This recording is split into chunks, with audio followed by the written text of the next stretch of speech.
Hello friends, welcome to my channel Anjali kitchen blogs. ఈరోజు recipe పెసరట్టులు మనం బ్రేక్ఫాస్ట్ కానీ స్నాక్స్లో కానీ ప్రిపేర్ చేసుకోవచ్చు ఫ్రెండ్స్. దీనికోసం మనం 2 గ్లాసెస్ పెసర్లు తీసుకోవాలి, 1 గ్లాస్ బియ్యం తీసుకోవాలి. దాన్ని బాగా శుభ్రంగా కడుక్కొని నైటే నానబెట్టి పెట్టుకోవాలన్నమాట. సో అది 6 to 8 అవర్స్ నానితే బాగుంటుంది. మార్నింగ్ లేసాక పెసర్లు మనం మంచిగా తీసుకొని అది కడిగేసుకొని దాని లోపల మనం అల్లం ముక్కలు ఒక 4-5 పచ్చిమిర్చిలు కొంచెం జీలకర్ర వేసుకొని మిక్సీ పట్టుకోవాలి. దాంట్లో టేస్ట్ అకార్డింగ్ ఉప్పు యాడ్ చేసి పక్కన పెట్టుకోవాలి. మొన్న నేను చెప్పాను కదా ఫ్రెండ్స్, బోనాల పండగకి టెంకాయ కొట్టినాక టెంకాయని ఎలా యూస్ చేయాలో నేనైతే ఇట్లా చట్నీ విధానంగా యూస్ చేస్తున్నా. అయినా మిగిలినవి మళ్ళీ తర్వాత దానికి మనం అన్నంలో కలుపుకొనికి చట్నీ, కొబ్బరి చట్నీ చేసుకోవచ్చు. లేకపోతే బ్రేక్ఫాస్ట్ల కోసం కూడా చట్నీ ప్రిపేర్ చేసుకోవచ్చు అనమాట. బ్రేక్ఫాస్ట్ల కోసం కానీ లేకపోతే ఏదైనా కర్రీస్లో కానీ యాడ్ చేసుకోవచ్చు అనమాట. సో నేనైతే ఇక్కడ చట్నీ కోసం కొబ్బరిలు సన్నగా కట్ చేసుకున్న, దాంట్లో పచ్చిమిర్చి, జీలకర్ర, ఉప్పు వేసి బాగా మిక్సీ పట్టేసుకున్నాను. సో కొత్తిమీర నేను మర్చిపోయినా అనమాట. తర్వాత మళ్ళీ కొత్తిమీర కూడా మిక్సీ చేసుకొని దాంట్లో వేసేసుకున్నాను అనమాట. ఇప్పుడు దీంట్లో కూడా టేస్ట్ అకార్డింగ్ ఉప్పు యాడ్ చేసుకొని నేను మంచిగా కలిపేసుకున్నాను అనమాట. ఇప్పుడు దీనికి పోపు పెట్టేసుకోవాలన్నమాట.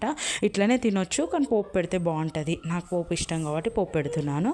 సో ఇక్కడ పోపు కోసం అయితే మనం ఒక కడాయి తీసుకొని అందులో మనం మంచిగా 2 టేబుల్ స్పూన్ ఆయిల్ తీసుకున్నాను. ఆవాల, జీలకర్ర, కరివేపాకు యాడ్ చేసుకున్నాను. కొంచెం మినపప్పు కూడా యాడ్ చేశాను అనమాట. బాగుంటుంది బ్రేక్ఫాస్ట్లలో. సో యాడ్ చేసుకొని మంచిగా పోపు అయిన తర్వాత అది మన చట్నీలో యాడ్ చేసేసుకోవాలన్నమాట. దాని తర్వాత ఇంకా నెక్స్ట్ మనం పెసరట్టులు క్యాజువల్గా దోశ ఎలా పోస్తాం, నాన్ స్టిక్ ప్యాన్ మీదనే వస్తుంది ఫ్రెండ్స్. వేరే ప్యాన్ అయితే రాదనమాట, అందరికీ తెలుసు, అయినా చెప్తున్నాను. సో ఇగో నేను ఇలా పోపు పెట్టేసుకొని అదే కడాయిలో కొంచెం ఆయిల్ ఉంటుంది కాబట్టి అందులో కొంచెం చట్నీ వేసుకొని బాగా క్లీన్ చేసేసుకున్నాను. సో ఇక్కడ ప్యాన్ పెట్టానన్నమాట. దీనిపైన ఆయిల్ పోసేసి పెసరట్టు ఇప్పుడు రెడీ చేస్తున్నాను అనమాట. పిండి కొంచెం తిక్కుగానే ఉంచుకోవాలి ఫ్రెండ్స్. కొంచెం పల్చగా ఉంటే మళ్ళీ పెసరట్టు చక్కగా రాదనమాట. ఇది చాలా హెల్తీ బ్రేక్ఫాస్ట్, మన హెల్త్కి కూడా చాలా మంచిదన్నమాట. స్పెషల్లీ పిల్లలకు కానీ పెద్దోళ్ళకి కానీ ఎవరికైనా కానీ బ్రేక్ఫాస్ట్ మామూలు దోశ కంటే ఇది చాలా హెల్తీ అనమాట. సో నేను అప్పుడప్పుడు ప్రిపేర్ చేస్తుంటాను అనమాట.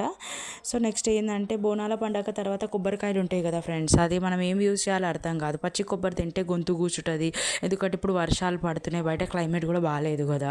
అట్లా అని చెప్పేసి ఇది మనం బ్రేక్ఫాస్ట్కి ఇడ్లీ, దోశ, వడ, పూరి ఏది చేసుకున్నా అందులో చట్నీ చేసుకోవచ్చు. లేదంటే మనం ఏదైనా మసాలా కర్రీస్ చేస్తున్నామంటే అందులో కూడా యూజ్ చేసుకోవచ్చు. దాని తర్వాత అట్లా కూడా కాదు అంటే మామూలుగా మొత్తం కొబ్బరిని మంచి తురిమేసుకొని చట్నీ లాగా అయినా స్వీట్ అయినా ఏదైనా మనం ప్రిపేర్ చేసుకొని తినవచ్చు అనమాట. సో స్వీట్స్ అంటే నాకు డయాబెటీస్ ఉందని నేను అవాయిడ్ చేస్తాను. అట్లా మా ఇంట్లో కూడా తినరు. అట్లా అని చెప్పేసి స్వీట్ ఏం చేయలేదు. నేనైతే ఇప్పుడు ఒక 2 కొబ్బరికాయలతోనే